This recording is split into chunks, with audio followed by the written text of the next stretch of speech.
Hi friends, welcome to Ashwinbharathivlog. இன்னைக்கு வீடியோல ஒரு சூப்பரான சப்பாத்திக்கு ஒரு சைட் டிஷ் தான் பார்க்க போறோம். இது வந்து நம்ம முளைக்க வச்ச கொண்டக்கடலையும் மில் மேக்கரையும் வச்சு ஒரு சூப்பரான கிரேவி தான் பார்க்க போறோம். வாங்க இப்ப எப்படி செய்யறதுன்னு பார்க்கலாம். இந்த கிரேவிக்கு பாத்தீங்கன்னா கொண்டக்கடலையை நான் ஒரு 2 நாள் முளைக்க வச்சு இந்த மாதிரி வச்சிருக்கேன். நம்ம நார்மலா அப்படியே செய்யறதை விட இந்த முளைக்க வச்சு செய்யறப்ப டேஸ்ட்டும் சாப்பிடுறதுக்கும் இந்த மாதிரி செய்யறதுக்கும் ரொம்ப சூப்பரா இருக்கும். இது வந்து மில் மேக்கரை பாத்தீங்கன்னா ஒரு சுடுதண்ணில போட்டு நான் எடுத்து வச்சிருக்கேன். ஒரு 2 தக்காளி பழத்தை நல்லா பேஸ்ட் மாதிரி அரைச்சு வச்சிருக்கேன். 2 வெங்காயத்தை பொடியை கட் பண்ணி வச்சிருக்கேன். 2 பச்சை மிளகாவை அப்படியே கீறி வச்சிருக்கேன். 1 ஸ்பூன் போல மல்லித்தூள், 1/4 டீஸ்பூன் மஞ்சள் தூள், ஜீரக பொடி 1/4 டீஸ்பூன், கரம் மசாலா 1 ஸ்பூன், ஒரு 1/2 ஸ்பூன் ஜீரகம், ஒரு 1/2 ஸ்பூன் இஞ்சி பூண்டு பேஸ்ட், காரத்துக்கு தேவையான அளவு தனி மிளகாய் தூள் ஒரு ஸ்பூன் போல எடுத்திருக்கேன். இது தாளிக்கிறதுக்கு வாசனைக்கு பட்டை கிராம்பெலாம் எடுத்து வச்சிருக்கேன். இப்போ நம்ம தாளிக்கிற ஸ்டார்ட் பண்ணிடலாம். இது வந்து நான் குக்கரில் தான் இன்றைக்கி செய்ய போகிறேன். நம்ம விசில் அப்படியே கொண்டக்கடலையில் விசிலாக விட போகிறோம். அதனால குக்கரில் வச்சா தான் கரெக்டாக இருக்கும். இப்போ வந்து எடுத்து வச்சிருக்க பட்டை கிராம்பெலாம் சேர்த்துக்கலாம். இது கூடவே ஒரு 1/2 ஸ்பூன் ஜீரகத்தையும் சேர்த்துக்கலாம். இப்போ கட் பண்ணி வச்சுருக்க பச்சை மிளகாவையும் சேர்த்துக்கலாம்.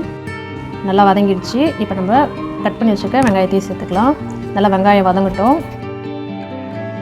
இப்போ ஒரு 1/2 ஸ்பூன் இஞ்சி பூண்டு சேர்த்துக்கலாம். நல்லா பார்த்தீங்கன்னா வதங்கிடுச்சு. இப்போ தக்காளி பழத்தை சேர்த்துக்கலாம். நல்லா தக்காளி பழம் சேர்த்து நல்லா வதங்கட்டும். இப்போ மசாலாலாம் சேர்த்துக்கலாம். ஒரு ஸ்பூன் மல்லித்தூள், மஞ்சத்தூள், ஜீரகத்தூள், கரம் மசாலா இதெல்லாம் சேர்த்து நல்லா கலந்துட்டு காரத்தூளை சேர்த்துக்கலாம். இப்போ நல்லா கலந்துக்கலாம். இப்போ நம்ம எடுத்து வச்சுருக்க கொண்டக்கடலையும் சேர்த்துக்கலாம். மில் மேக்கரையும் சேர்த்துக்கலாம். எல்லாம் சேர்த்து நல்லா கலந்து விட்டுக்கலாம். நிறைய பேருக்கு பார்த்திங்கன்னா மில் மேக்கர் பிடிக்காது. அந்த மாதிரி பிடிக்காதவங்களுக்கு இது கொண்டக்கடலை மட்டும் சேர்த்து கூட இந்த கிரேவி செஞ்சுக்கலாம். சப்பாத்திக்கு ஒரு சூப்பராக இருக்கும் இது.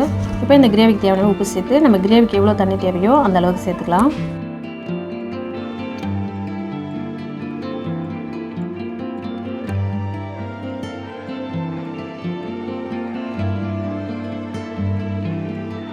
உப்புலாம் கரெக்டாக இருக்கான்னு பார்த்துட்டு ஒரு 4 விசில் விட்டு எடுத்துக்கலாம். கிரேவி ரெடி ஆகிறதுக்குள்ளே இதுக்கு ஒரு மசாலா ரெடி பண்ணிக்கலாம். இதுக்கு வந்து ஒரு தேங்காவை நல்லா துருவி வச்சுருக்கேன், அதையே சேர்த்துக்கலாம். இது கூடவே ஒரு 5 முந்திரி பருப்பு இதெல்லாம் சேர்த்து கொஞ்சம் குறப்பாகவே அரைச்சிக்கலாம். இந்த கொண்டக்கடலை கிரேவி பார்த்திங்கன்னா கொஞ்சம் தண்ணியாக தான் இருக்கும். இந்த தண்ணியை பேலன்ஸ் பண்ணுறதுக்கு தான் இந்த மசாலா. இப்போ நம்ம குக்கர் ஒரு 4 விசில் வந்துடுச்சு. நம்ம ஓப்பன் பண்ணி மறுபடியும் அடுப்பை ஆன் பண்ணிவிட்டு நம்ம அரைச்சி வச்சுருக்க அந்த பேஸ்ட்டை சேர்த்துக்கலாம். சேர்த்து ஒரு ரொம்ப நேரம் கொதிக்க தேவையில்ல, ஒரு 2 நிமிஷம் இருந்தால் மட்டும் போதும்.